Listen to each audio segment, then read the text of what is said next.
ರಾಜ್ಯದ ಹಲವೆಡೆ ಉತ್ತಮ ಪೂರ್ವ ಮುಂಗಾರು ಮಳೆಯಾಗಿದೆ. ಆದರೆ ಉಡುಪಿಯಲ್ಲಿ ಮಾತ್ರ ಮಳೆ ಕೈಕೊಟ್ಟಿದೆ. ಪ್ರತಿದಿನ ಬಿಸಿಲಿನ ಶಾಖ ಹೆಚ್ಚಾಗ್ತಾ ಇದ್ದು ನದಿ ನೀರುಗಳು ಆವಿಯಾಗ್ತಾ ಇದೆ. ಸೂರ್ಯನ ತಾಪಕ್ಕೆ ಆವಿಯ ಪ್ರಮಾಣ ಹೆಚ್ಚಿದ್ದು ಕುಡಿಯುವ ನೀರಿಗೆ ಕೊರತೆ ಉಂಟಾಗ್ತಾ ಇದೆ ಅನ್ನೋ ಭಯ ಕಾಡ್ತಾ ಇದೆ. ಈ ಕಡು ಬೇಸಿಗೆಯಲ್ಲಿ ಉಡುಪಿ ಜಿಲ್ಲೆಯ ನದಿಗಳ ಸ್ಥಿತಿಗತಿ ಹೇಗಿದೆ ಅನ್ನೋದನ್ನು ತೋರಿಸುವಂಥ ಪ್ರಯತ್ನವನ್ನು ಮಾಡ್ತಾ ಇದ್ದೇನೆ. ಉಡುಪಿ ನಗರದ ಜೀವನದಿಂದ ಕರೆಸ್ಕೊಳ್ಳುವಂಥ ಸ್ವರ್ಣ ನದಿ ಯಾವ ರೀತಿ ಬರಿದಾಗಿದೆ ಅನ್ನೋದನ್ನು ನಾವಿಲ್ಲಿ ನೋಡ್ಬೋದು. ಇದೊಂದು ತುಂಬಿ ಹರಿಯುವಂಥ ನದಿ. ಈ ನದಿಯ ನೀರನ್ನೇ ಅವಲಂಬಿಸಿ ಲಕ್ಷಾಂತರ ಜನ ಉಡುಪಿಯಲ್ಲಿ ಕುಡಿಯುವುದು ಸೇರಿದಂತೆ ಅನೇಕ ಚಟುವಟಿಕೆಗಳಿಗೆ ಇದೇ ನೀರನ್ನು ಅವಲಂಬಿಸಿದ್ದಾರೆ. ಆದರೆ ನೀರು ಸಂಪೂರ್ಣ ಬರಿದಾಗಿದೆ. ಯಾವ ರೀತಿ ನಮಗೆ ಇಲ್ಲಿ ಕಾಣ್ತಾ ಇದೆ, ಏನು ಪಾದೆ, ನೀರಿನ ಆಳದಲ್ಲಿರುವಂಥ ಪಾದೆಗಳು ಕೂಡ ಮೇಲ್ಭಾಗಕ್ಕೆ ಬಂದಿರುವಂಥದ್ದು ಗೋಚರ ಆಗ್ತಾ ಇದೆ. ಇನ್ನು ಅಪಾರ ಪ್ರಮಾಣದ ಹೂಳು ಅಥವಾ ಮರಳು ಕೂಡ ರಾಶಿ ರಾಶಿ ಬಿದ್ದಿರುವಂಥದ್ದನ್ನು ಇಲ್ಲಿ ಗಮನಿಸಬಹುದಾಗಿದೆ. ಈ ನದಿಗಳ ಹೂಳು ತೆಗೆಯದೇ ಇರುವಂಥದ್ದು ಭಾಳ ಒಂದು ಗಂಭೀರ ಸಮಸ್ಯೆಯನ್ನು ಉಂಟು ಮಾಡಿದೆ ಅಂತಲೇ ಹೇಳ್ಬೋದು. ಇದರಿಂದ ನೀರಿನ ಸಂಗ್ರಹಗಳು ಕೂಡ ಕಡಿಮೆ ಆಗ್ತಾ ಇದೆ. ಮರಳುಗಾರಿಕೆ ಅನ್ನುವಂಥದ್ದನ್ನು ಹಲವಾರು ಕಡೆ ನಿಷೇಧಿಸಿದ್ದಾರೆ. ಅದು ಒಂದು ರೀತಿಯಿಂದ ಒಳ್ಳೆಯದು ಪ್ರಕೃತಿಯ ರಕ್ಷಣೆಯ ದೃಷ್ಟಿಯಿಂದ.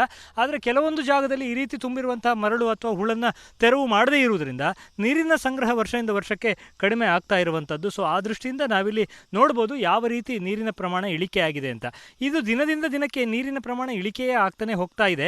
ನಾವು ಗಮನಿಸೋದಾದರೆ 2-3 ದಿನಗಳ ಹಿಂದೆಗಿಂತ ಇವತ್ತು ಬಂದು ನೋಡಿದಾಗ ಒಂದು 2-3 ಫೀಟ್ನಷ್ಟು ಹೆಚ್ಚು ನೀರು ಆವಿಯಾಗಿರುವಂಥದ್ದನ್ನು ನಾವಿಲ್ಲಿ ಗಮನಿಸಬಹುದಾಗಿದೆ. ನೀರು ಆವಿಯಾಗುವುದು ಪ್ರಮಾಣ ಹೆಚ್ಚಾಗ್ತಾ ಇದೆ. ಅದಕ್ಕೆ ಸೂರ್ಯನ ಶಾಖ ಕಾರಣ. ಪ್ರತಿದಿನ 34ರಿಂದ 36 ಡಿಗ್ರಿ ಸೆಲ್ಸಿಯಸ್ ಅನ್ನಷ್ಟು ದಾಖಲಾದರೂ ಕೂಡ ಅದು ಫೀಲ್ಸ್ ಲೈಕ್ 40-41 ಈ ಥರ ಉಡುಪಿಯಲ್ಲಿ ಹಿಂದೆಂದೂ ಕಂಡಿರದ ರೀತಿಯ ಒಂದು ವಾತಾವರಣ, ಸೆಕೆಯ ವಾತಾವರಣ ನಮಗಿಲ್ಲಿ ಅನುಭವಕ್ಕೆ ಬರ್ತಾ ಇದೆ. ಈ ಸೇತುವೆ ಒಂದು ಮಗ್ಗುಲಾಯಿತು, ಇನ್ನೊಂದು ಮಗ್ಗುಲಲ್ಲಿ ಸ್ವಲ್ಪ ನೀರಿನ ಸಂಗ್ರಹ ಇದೆ ನಮಗೆ ಅಂತ ಅನ್ನಿಸ್ಬೋದು. ಆದರೆ ಒಂದು ಡ್ಯಾಮನ್ನು ಆ ಭಾಗದಲ್ಲಿ ಹಾಕಿದ್ದಾರೆ, ಸ್ವರ್ಣ ನದಿಗೆ ಒಂದು ಡ್ಯಾಮನ್ನು ಹಾಕಿದ್ದಾರೆ. ಅದರ ಒಂದು ಅಸಮರ್ಪಕ ನಿರ್ವಹಣೆಯಿಂದಾಗಿ ಈ ಬಾರಿ ನೀರಿನ ಹರಿವು ಬಹಳಷ್ಟು ಇಳಿಮುಖ ಆಗಿರುವಂಥದ್ದು ನಮಗಿಲ್ಲಿ ಗೋಚರ ಆಗ್ತಾ ಇದೆ. ಉಡುಪಿ ಜಿಲ್ಲೆಯಲ್ಲಿ ಅತಿ ಹೆಚ್ಚು ಮಳೆ ಆಗುತ್ತೆ. ವಾಡಿಕೆಯ ಮಳೆಗಿಂತ 11% ಹೆಚ್ಚು ಮಳೆ ಕೂಡ ಈ ಸಲ ಬಂದಿದೆ. ರಾಷ್ಟ್ರದಲ್ಲೇ ಅತಿ ಹೆಚ್ಚು ಮಳೆ ದಾಖಲಾಗಿದೆ ಅನ್ನುವಂಥದ್ದನ್ನು ಹವಾಮಾನ ಇಲಾಖೆ ಕೂಡ ಹೇಳುತ್ತೆ. ಇಷ್ಟೆಲ್ಲ ಇದ್ದರೂ ಕೂಡ ನೀರಿನ ಸಂಗ್ರಹ ಮಾಡಿಟ್ಟುಕೊಳ್ಳುವಲ್ಲಿ ನಾವು ವಿಫಲರಾಗ್ತಾ ಇದ್ದೇವೆ ವರ್ಷದಿಂದ ವರ್ಷಕ್ಕೆ.